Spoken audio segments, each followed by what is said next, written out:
Day 13, string function. Welcome back everybody. I'm Prakash Madan, your trainer for this entire series.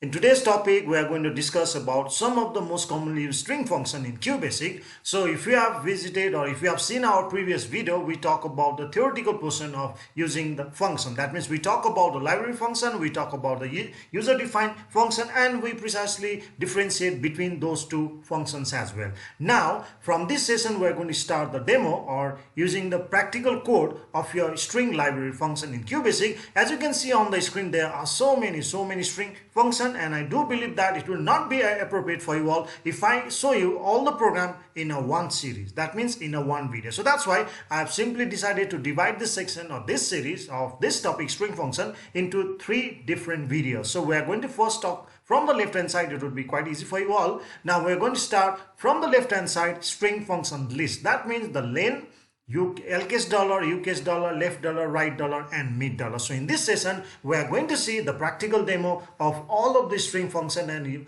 I do believe that you are going to understand, you are going to make your concept clear how the string function can be used in your QBasic so that you can proceed with your syllabus. So without wasting our time, let's go ahead in a QBasic and start using all of this string library function. As we discussed, I would like to remind you again, we are going to use the left hand side for today. Now, the first one is a len.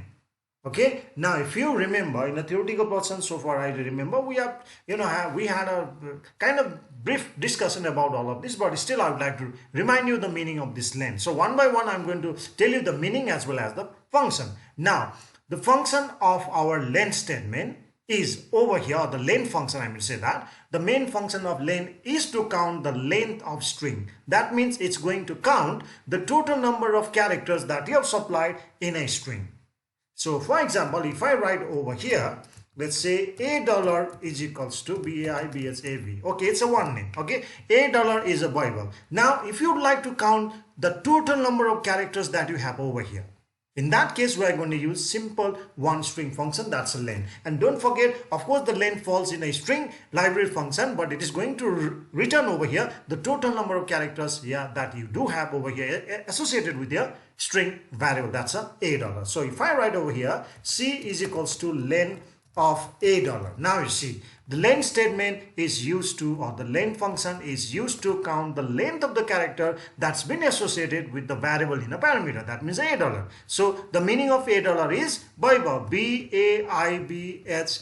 So if you count the total number of characters over here, 1, 2, 3, 4, 5, 6, 7. So if I wanted to print over here, let's say total number of characters in a word. For example, what do you have? C. And I give end. Now if I run this program, you will witness it's going to display 7. Why? We have total number of 7 characters in our $a. So that is the use of your len function. Okay, so I do believe it is easy for you to understand. Now the next string library function that we have over here is the LCS. That means the main function of LCS, please do focus in the meaning or the definition also that I'm going to tell you right now. The main purpose of using LCS string library function is to convert the lowercase character, that means the uppercase character, into lowercase. That means I do believe that you already know the meaning of this LCS and UCase. LCase means the small letter and UCase means the capital letter. That means the work of LCase is to convert your uppercase character into the lowercase. So if I do it over here, let's say C dollar is equals to, let's say, LCase dollar of $a. So if I print it over here, C dollar. In C dollar, we have stored $a but in lowercase. So if I run it over here, it's giving in small letter. Did you see that? So I would like to show you again. The word or a word that I mean to say over here that I have provided is in capital letter. Whereas we have used the LCase library function. That means the purpose of this LCase string library function is to convert or to change the user supplied string into the lowercase. And the lowercase means, as we have already discussed, that's a small letter. See, that's why it's doing this. So similarly, okay, just in reverse, if I use UCase, so let's say I'm going to write in small letter, BAI let's say IBHAV. Let's say I have written now in small letter. Now we are going to talk about the your UCase dollar. That means the string function third number. Okay, please guys do note it down, the meaning of all this that I'm going to tell you over here. Now if I use over here C dollar is equals to UCase dollar of A dollar, that means in a variable C dollar we are going to convert a string that is associated with the A dollar in which form? UCase dollar. Now UCase dollar means in capital letter. Now if I run this program, of course the same word you are going to get displayed over the screen, but it's going to get displayed in capital letter. See here, congratulations, it's done. Okay, now so these were the third string library function that we discussed. Now the fourth one what we have over here is the left dollar. So left dollar string library function, note it down please. Left dollar string library function is used to extract a characters from the left hand side expression of the string. That means left dollar string function is used to extract a number of characters from the left hand side expression. That means if I say over here C dollar is equals to Vaibhav, and I say over here from the left hand side of A dollar comma 3. What is the meaning of this? Let's see now. I repeat again.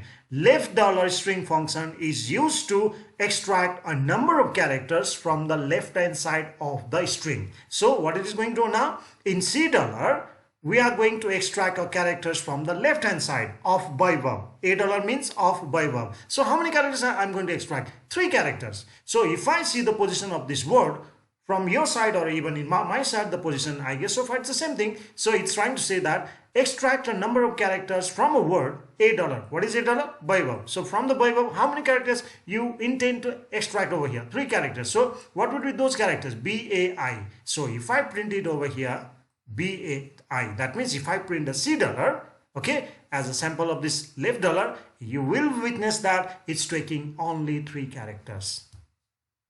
Okay, but don't forget while using the len statement, I forgot to tell you at the first, I guess, it's going to count the blank space as well. See, if I run, it's going to give BA only. Why? It's counting the blank space also as a character. So that's why whenever you make a best utilization of len function, you need to be careful. Apart from that, whenever you extract a number of characters, either it might be from the right or the left, if you have provided along with the blank space, it's going to count as a 1 character. So you need to be a bit careful. Okay, so that was the example of the left hand side, that means left dollar string library function. So that's why your output is this. Now, I believe that you have already made a guess the use of the right dollar. That means right. Now, the main function of right dollar string function is to extract a number of characters from the right hand side of user supplied string. Now, make a quick guess what will be the output of this program.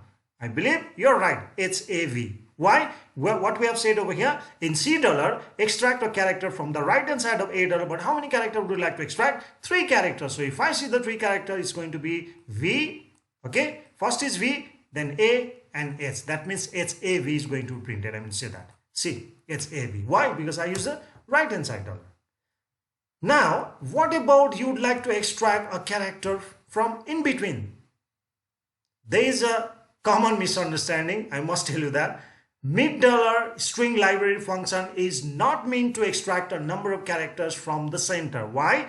All the time, all these years, I have heard the kids are saying the main purpose of mid dollar is to extract a number of characters from the center, and this is misunderstanding. It doesn't mean a mid means a center. It's a misleading term over here. Normally what we understand, mid dollar means it's trying to negate from the middle. It is in fact, indeed, it's not. What you need to understand is that over here, mid dollar string library function is used to extract a number of characters from the user specified position which starts from the left hand side. For example, if I say that I want you to write a program to print IBH, what is the position? You might be thinking, sir, it is in exact center, so that's why mid dollar is trying to extract. What about if I tell you this?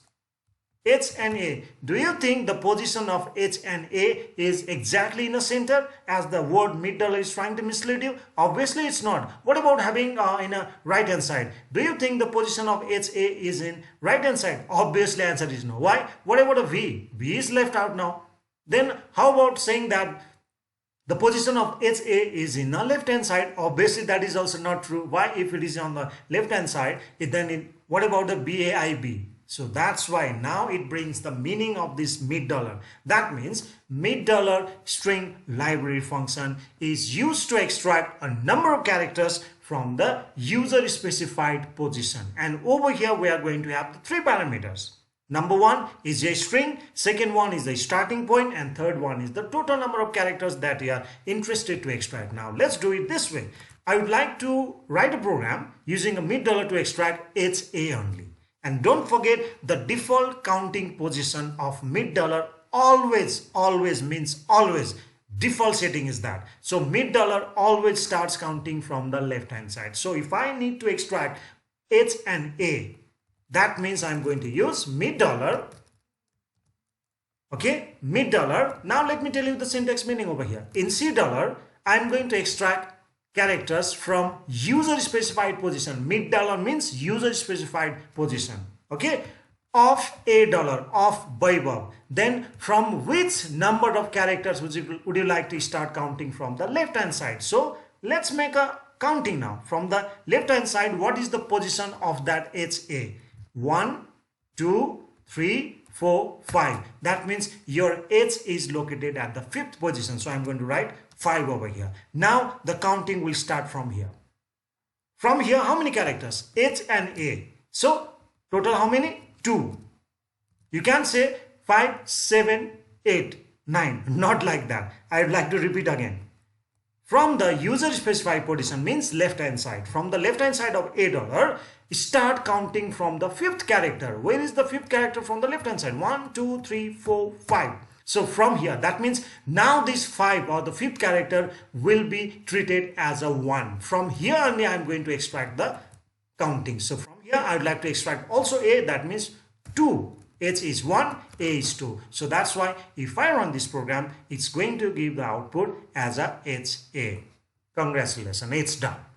Okay, so these were some of the basic string library function which you all need to learn. It's not like that you might be thinking that I'm in grade 9, so I don't need grade 10, I don't need. No, without having a proper understanding of string library function, trust me my dear students, you will not be able to secure better grades in your final exam of your grade 10. So that's why I suggest you all to make a strong background, strong base of using all of these string library functions so that your programming base is going to be very strong. So I do believe this session was quite fruitful to you all. So in the next 2 series, we're going to talk about rest of the string library function and which going to be more interesting. Okay, so if you find it fruitful, please do like and subscribe. Thank you.